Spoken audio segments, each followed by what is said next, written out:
Operating the AHP 300 ventilator. You simply turn it on at the power switch. There's no self-check you as the clinician need to do. The HP 300, as you can see, is doing its own self-check, lights up, beeps, and then you're good to go, ready to ventilate a patient. From there, you're going to make your parameter adjustments. Everything on the ventilator, you're going to either control right here to increase or decrease. From here, you're going to set your eye time, and I'm increasing it to 2 to a typical inspiratory time for an adult. You can change your breaths per minute. We'll bring that down to 12. You can dial between your percentage FiO2 that you're delivering to your patient. Right now, without a compressed gas source hooked up, it will stay at 21% FiO2. From there, you can adjust your positive end expiratory pressure, your PEEP. Change your tidal volume. You can dial up, and each time you dial, it'll go by 25. If you want to dial by hundreds, hold down the alarm button, and then increase or decrease. It'll go by hundreds at a time. Release from the alarm button. Use your decrease alone. It'll decrease by 25s. To change your trigger sensitivity, same thing. You're going to go between 1 and 5. To change your pressure support on the inspiratory phase, you dial as well between 0 and 10. Then you have your mode selection here. Volume SIMV, pressure AC, pressure SIMV, and both CPAP or BiPAP as well. To dial between any modes, press the mode selection. Increase to volume AC or decrease down to pressure AC, pressure SIMV, or BiPAP or CPAP. Once you choose a mode, press mode selection again, and it saves that parameter there. You'll notice here we're in a pressure mode, so you can dial between your peak inspiratory pressure, your PIP, and not your tidal volume. If you want to dial between tidal volumes, you're going to go to either a volume SIMV or a volume AC mode. Change that to volume SIMV, peak inspiratory pressure goes away, and then you have a tidal volume only available. And from there you can dial. You also have your high and low airway pressure selections here. These are very important for the safety of the patient and to make training a little bit easier. I'll put it in a pressure mode. We're at 15 centimeters of H2O. So that's the readout that you're going to be looking at right here. 50 centimeters of H2O is significantly too high. You're giving the patient 35 centimeters of pressure in their lung and airway, which can cause possible issues during transport. So 10 above this number and 10 below this number is perfect for your high and low airway pressures, which we have set right here. You can also control lock the unit anytime, and then you cannot press anything or make any adjustments. Simply press it again, and then you can make your adjustments. You can also deliver a manual breath by simply pressing the button. Once you see the light go away, that's when the breath is discontinued. Press O to conserve, and that is whenever you want to conserve the amount of oxygen that's hooked up to your compressed gas source. Now you have your alarms.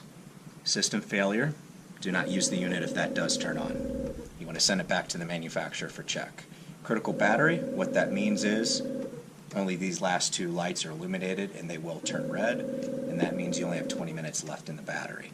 This internal battery is 7.5 hours. If you go down to 20 minutes or less, you then either want to turn the unit off, or if you're going to continue ventilating, you hook up the power cord down here to the bottom side of the unit. You also have a low O2 source and a low air source. What that does is alarms you when your oxygen or your air source that you are currently using is at 40 psi left. Apnea. That is a backup mode that is equipped internally in the ventilator, so if a patient does not breathe for 20 seconds, no matter what mode you are in, it will jump into an apnea mode, which is a backup mode. What that'll do is that'll increase your percent of oxygen to 100%, eye time of 2 minutes, and then breaths of, I want to say it's somewhere between 12 and 18. But what that'll do is override your current settings to get the patient reviving since they have not breathed in 20 seconds. It'll also control lock the unit. Once you monitor the patient, you simply press control lock again when it's in the apnea mode, and from there you can make your adjustments upon monitoring your patient. You also have a high airway pressure alarm. You have a low airway pressure alarm. These two are obviously dealing with the patient's airway compliance, or that could also be doing something with the circuits that are hooked up currently. So if these are going off, you do want to check the patient, obviously, as well as your circuit hookups. And then excessive patient circuit leak, that is going to be when you do have your ventilator circuit hooked up right here. That's going to alarm you if it's disconnected or if there is a hole or a cut in the actual circuit. From there, you're going to want to check the circuit and then make your adjustments if you need to change out to a new one. And then lastly, you do have your readout screen. So right here, you'll see at the top, this is measured parameters and this is calculated parameters. So your calculated parameters, which is your IE ratio, this is 1 to 1.5. So that's based on your I time that you set and your breaths per minute. So if I want this to say 1 to 2, which would be 1 second inspiratory time, 2 seconds expiratory time, we decrease this down to 10, because now you're giving the patient 2 seconds to inhale, 4 seconds to exhale, that's 6 seconds of breath, times 10, that's 60 seconds in a minute. You have your peak inspiratory pressure. This readout is based on the peak inspiratory pressure that you have set here.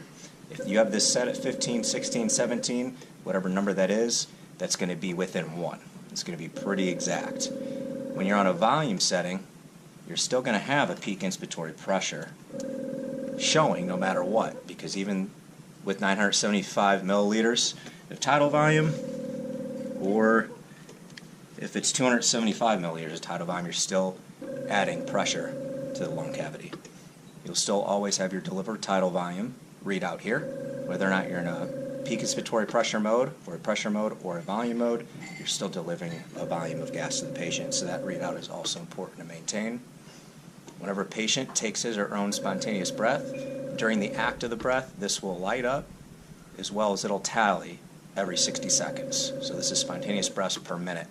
So it'll start over every 60 seconds. And these two here, parameters or readouts, are good to monitor, so then you know whatever mode you are in, you can also see how many spontaneous breaths the patient is taking over how many mechanical breaths you have it set.